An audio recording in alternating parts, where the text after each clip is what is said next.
Hi friends. అందరూ బాగున్నారా?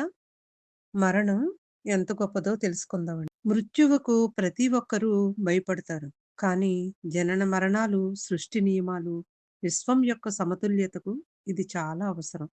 మరణమే లేకుంటే ఎన్నెన్ని అనర్థాలో అదేంటో తెలుసుకోవాలనుందా? అయితే ఒక కథ చదువుదామండి. ఒకసారి ఒక రాజుగారు తన రాజ్యం వెలుపల ఒక చెట్టు కింద కూర్చున్న సన్యాసి వద్దకు వెళ్ళాడు. అతనిని కలిసి, "ఓ స్వామీ! నేను అమరత్వం పొందగలిగే ఔషధం ఏదైనా ఉందా మీ దగ్గర? ఉంటే నాకు దయచేసి ఇవ్వండి" అన్నాడు. అప్పుడా సన్యాసి, "ఓ రాజా! మీరు దయచేసి మీరు ఎదురుగా ఉన్న 2 పర్వతాలను దాటి అక్కడ మీకు ఒక సరస్సు లాంటిది కనిపిస్తది. దాని నీరు త్రాగండి. మీరు అమరత్వం పొందుతారు" అని చెప్పాడు. సరే అని రాజు బయలుదేరి ఆ 2 పర్వతాలు దాటి తర్వాత రాజుకు ఒక సరస్సు కనిపించింది. అతను నీరు తాగడానికని వెళ్ళబోతున్నాడు. అతనికి బాధాకరమైన మూలుగులు వినిపించాయి. అతను నీరు తాగకుండా ఆ గొంతును అనుసరించాడు. చాలా బలహీనమైన వ్యక్తి ఒకడు పడుకుని నొప్పితో బాధపడుతూ ఉన్నాడు. రాజుగారు కారణం అడిగాడు. "నేను సరస్సులోని నీటిని తాగి అమరుడినయ్యాను. నాకు 100 ఏళ్లు నిండిన తర్వాత నా కొడుకు నన్ను ఇంటి నుంచి గెంటేశాడు. గత 50 ఏళ్లుగా నన్ను చూసుకునేవారు లేక ఇలాగే పడి ఉన్నాను. నా కొడుకు చనిపోయాడు. నా మనుమలు చనిపోయారు. ఇప్పుడు అందరూ వృద్ధులైపోయారు. నేను కూడా తినడం మరియు నీరు త్రాగడం మానేశాను.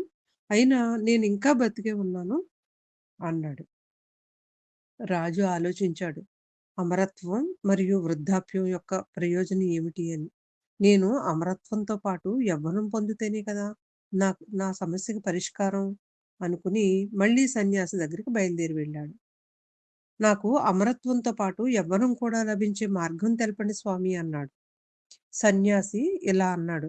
"సరస్సు దాటిన తర్వాత మీకు మరొక పర్వతం కనిపిస్తుంది. దాన్ని కూడా దాటండి. అక్కడ మీకు పసుపు రంగు పండ్లతో నిండిన ఒక చెట్టు కనిపిస్తుంది. వాటిలో ఒకటి తీసుకొని తినండి. మీరు అమరత్వంతో పాటు యవ్వనం కూడా పొందుతారు" అన్నాడు. రాజు బయలుదేరి మరో పర్వతాన్ని దాటాడు. అక్కడ అతనికి పసుపు రంగు పండ్లతో నిండిన ఒక చెట్టు కనిపించింది. పండ్లను తెంపి తినబోతూ ఉంటే కొందరు గట్టిగా అరుస్తూ పోట్లాడుకోవటం వినిపించింది. ఇంత మారుమూల ప్రదేశంలో ఎవరు పోట్లాడుకుంటున్నారు అని ఆలోచించాడు. నలుగురు యువకులు గొంతెత్తి వాదించుకోవటం చూశాడు. అలా వాదించుకుంటూ ఓ మారుమూలలో పోట్లాడుకోవటానికి కారణం ఏమిటి అని రాజుగారు వాళ్ళని అడిగాడు. వారిలో ఒకరు, "నాకు 250 ఏళ్ళు.